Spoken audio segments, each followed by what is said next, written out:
Hey everyone, welcome to Nature's Calls. Today I want to talk about running backs, more specifically, kind of running backs that I like everywhere in this draft.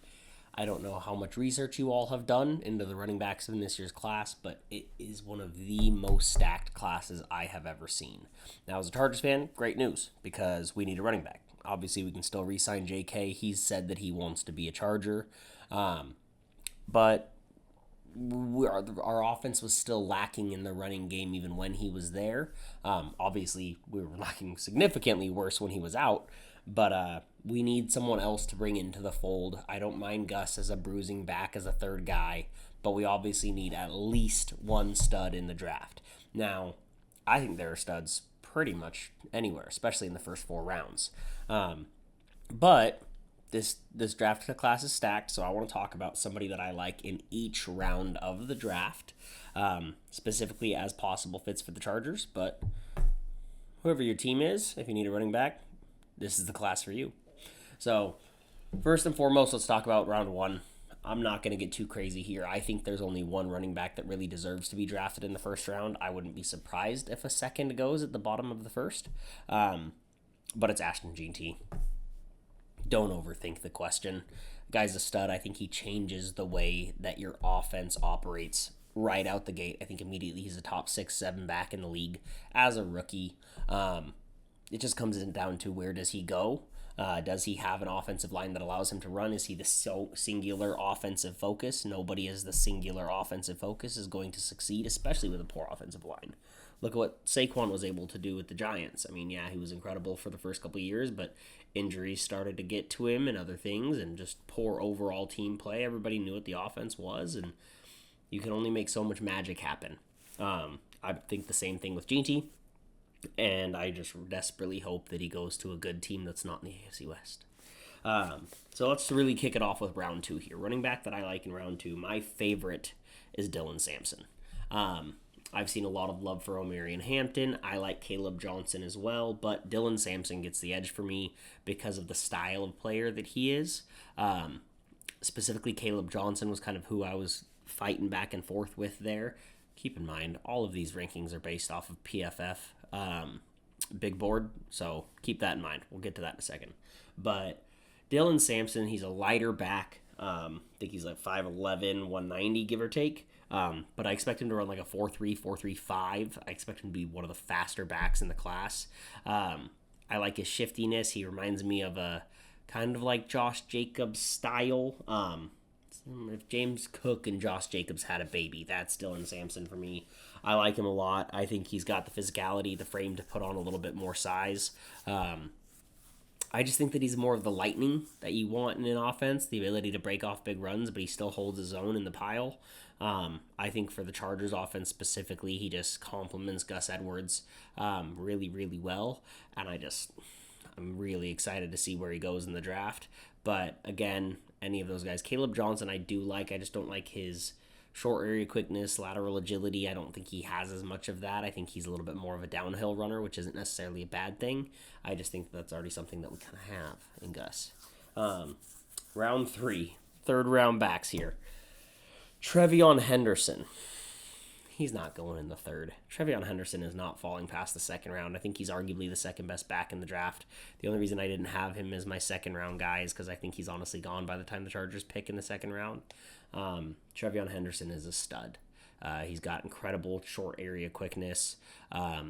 He's got incredible long speed. He's got the frame to hold up. Trevion Henderson is a monster, and someone's going to get a gem in him regardless of where he goes. That being said, let's talk about the two other options I had for that round three back. Now, one of the more popular ones for a while was Quinshon Judkins. 6 foot, 219, bigger back. Again, I don't see the long speed. I think he's going to be probably like a 4.55, 4.6 guy. I don't expect him to run very fast. Is he much better than Gus Edwards? Is he the same? I don't know. If you need more of that first down bruiser, like if Quinshon Judkins goes to the Steelers, I think he'll thrive. I think he'll be an excellent Najee Harris replacement. I just don't see him having 3-down back potential as much. I just lean towards Devin Neal in the third. out of Kansas. He's a supernatural pass catcher, I think, for the way we utilized Austin Eckler and giving Justin Herbert that relief. He'd be critical. Middle-sized, about 5'11", but he's got some weight on him at 215. He's not going to be a barn burner. He's not the fastest guy on the field, but when you watch his game tape, he makes guys miss. He's excellent in the open field with the ball in his hand. 2 drops on like 31 targets this year, so really good for a running back, honestly. But if you look at it, 10 yards per carry, I think he had on like 26 carries. He had like 260 total yards receiving on 26 catches. Now, 10 yards per catch is nice for running back. Typically, you see that around the 3.5 to 6 range, somewhere in there. So in the college level, I mean, he didn't play the best competition playing for Kansas, but I like Devin Neal a lot. You just go watch him. I love his feet. I think he's just an excellent player. Now, I do think at this point in the draft is where you start pigeonholing guys into their role. So, I mean, Judkins and Neal, they're polar opposites. But like I said, we already have Gus Edwards on the roster. I expect him to be there this year. I think Devin Neal would be an excellent option. A wrinkle in the offense, let's put it that way. Now, round 4, guys I actually kind of like more than Devin Neal. Again, I'm doing this based off of PFF's big board and where they're projected to go. Damian Martinez. I like him a lot. I don't know how much Cam Ward really helped him. Probably a lot because of his threat of running. Quietly put up 10 touchdowns this year. All 3 seasons that he's been with the Hurricane in college football, 6 yards per carry or more. That is incredible. That consistency off of 140 to 160 carries per year, if I remember correctly. Like, he gets carries. To average 6 yards per carry is incredibly impressive. He's also junior, early declare. If he actually falls to round 4 is nice, having that extra youth to it. 6 foot, 230, big back.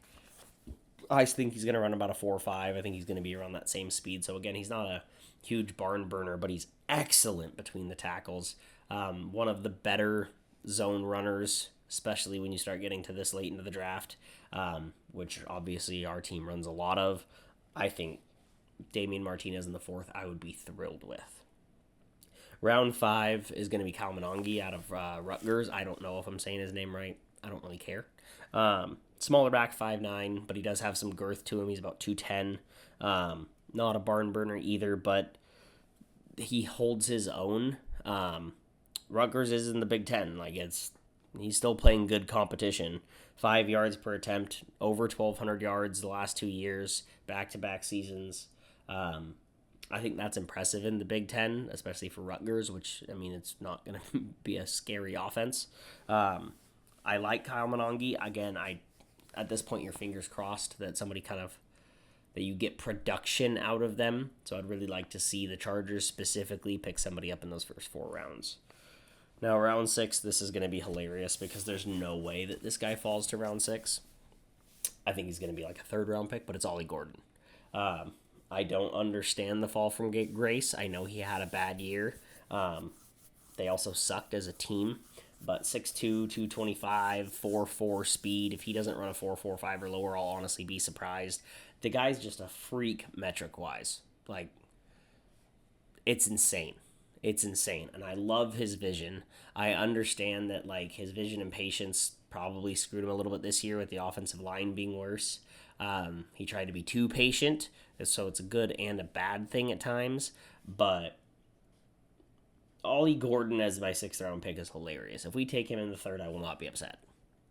But basing this off PFF's board, and I really didn't like anybody else in that spot. So I'm going to just go ahead and take the easy cop out there and take Ollie Gordon in the 6th. But again, I do want to make that clear. I like Ollie Gordon more than I like Neal or Judkins. If I was to really rank these guys as far as where I like them, I'd be like Jeanty, Sampson, and Henderson right there in the 2nd round. And then somewhere in the mix of Ollie Gordon and Damian Martinez, honestly. Would not be upset at them as my 3rd-round pick. And then round 7, I really got no one. I really got no one. Like, I know there's a Taj Brooks and some other guys that are going to be there that have some capabilities. I like them a heck of a lot more than the seventh round running backs that we had this year. But I'm going to go with Jaquindon Jackson. 6'2", 233. He's a one-trick pony. He's definitely, I mean, you could get some contribution from him. I think he's going to be 24 at the start of the season. I don't like anyone in the seventh round. I tried to like someone in every single round of the draft, but he is someone that you could get some level of contribution from. Would I count on it? Obviously not. Should you ever count on contribution from your seventh round picks? Obviously not. But there's studs in this draft. There's a lot of people that I didn't even talk about. Obviously in the kind of that second round range where I think a lot of guys will go. There's a lot of talent. There's probably 10 to 12 backs better this year than the third or fourth best back that last year. Like Blake Corum, Audric Estime is probably the third best back production wise. Like Bucky Irving and then Jonathan Brooks down in Carolina. Obviously the jury's out on him. He played for a game before he died again. Bucky Irving was obviously a stud, but it was not an excellent draft last year. Not a draft to look for running back. We knew that. People get enamored over running backs, especially when you're comparing them to their contemporaries. But the backs this year, there are some guys that I'm really surprised did not go back to school, because they could be the best back in next year's draft, no problem. Some of the fifth, sixth best backs in this draft would be some of the best backs in next year's class. Good season, good draft to need a running back, boys. So we'll see who the Chargers pick. Whoever they pick will be my new favorite running back from the class, obviously. But there are a lot of guys that I'd be thrilled to have. So let me know who you like. Go ahead and drop a comment below. Give me a shout out, whatever you want to do to let me know who your preferred back is in the draft. And also let me know which round you'd like to target them. Like personally, we trade to the top 10 to get Ashton G&T. I'm freaking thrilled. I'm still not upset about it at all. I don't give a damn about the trade chips if you're getting a generational player. But after that, second, third round, I'd love to pick up a back. As long as we know we're going to get that contribution out of them. So let me know what you guys think. Talk to you soon. If you liked this video, please give me a follow on Twitter or X at Erdman Chargers, shown on the graphic here, or subscribe to my YouTube channel at Nature's Calls Pod.